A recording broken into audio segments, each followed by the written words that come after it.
Chapter 1 is also related to one of the biggest career mistakes I ever made. Look at this room around. The theme here is team oriented. The mistake was that in my first couple of years of my career, I knew I needed a big team in order to grow towards the vision I had. I wanted to create a family environment in my offices. Now this helped us initially. It helped keep our core teammates happy.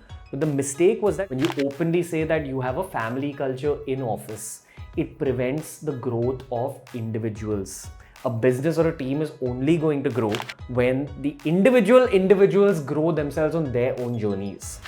The game should always be about creating a sports-based culture within any growth-oriented organization. Run it like a sports team. Encourage each other and most importantly, call out each other's bullshit. One of the biggest career skills I learned was the way to hire correctly. The rule is that you need to have clarity when it comes to the position you want to hire for. But at the same time, in the long term, you need all your teammates to fit into a similar kind of vibe. What we decided across the organizations was based on sports. My favorite sports person is Virat Kohli.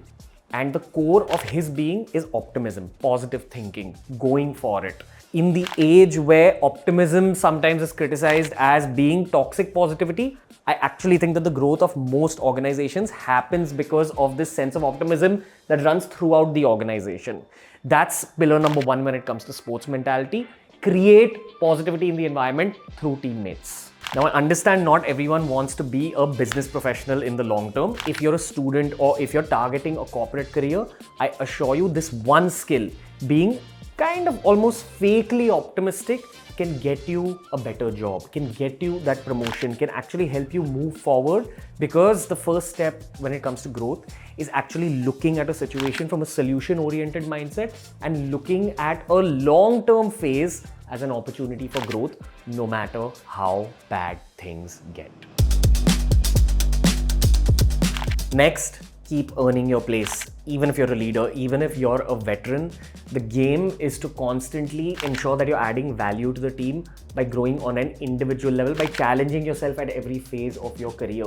That's the kind of culture you want to set in an organizational infrastructure as well. Do not think that your past wins qualify you to still get a place in the starting 11 of a team. If you want to just sustain your career, you've still got to grow. But if you want to grow your career, you have to go beyond the improvements you made in the previous years as well. A great time period to do this is through your 20s because your physical energy levels are through the roof. Perceive your career like an intellectual athlete's career. Here, your tool isn't your body, your tool is your mind, but you've got to train it, you've got to refuel it, and you've got to soak up knowledge from everyone that you can soak it up from. Think of almost any team that won a World Cup or a really iconic championship. It's always been a combination of experience and youth. And in an era where Gen Zs constantly get criticized for their professional prowess, I think that it's an evergreen problem. We have the same narrative that, hey, the younger generation doesn't know what they're doing. But the truth is, if the team's too young, you'll be very creative and very energetic, but slightly unstable. And if the team is too old, you are not going to figure out how to keep your audience or your customer entertained. Every great team is a combination of youth with experience. The next point is what I call formation changes or role changes. We see this in football and cricket where a young athlete may not be able to perform to the best of their abilities, but a coach or a captain comes into their story and shifts their batting position or shifts where they play on the football pitch, and then their career takes off. For young, hardworking, promising professionals, very often it's a mentor or it's the presence of great leadership that actually shapes up their career in the long term. People need to be slightly experimental, especially when they're young or when they're old and they're getting bored of their old role. Time causes change. If you're a young professional, go seek inputs, and if you're an older professional, help the young professionals find their new position if you feel that they're not living up to their potential. The skill of game taping is something every professional can learn about from the world of athletes.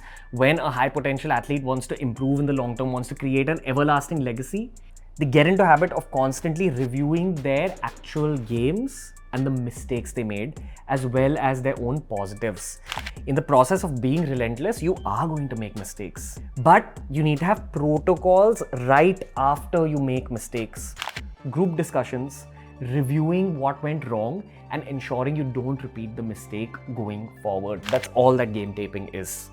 Even in the recent controversy, one of our first protocols was a group discussion to simply figure out not just what went wrong, but also all the other decisions that led up to that one major mistake. So whether it's a huge mistake or a tiny mistake, your protocol has to be to remain stoic, to review what happened, and understand that even one bad year doesn't define your entire career's legacy.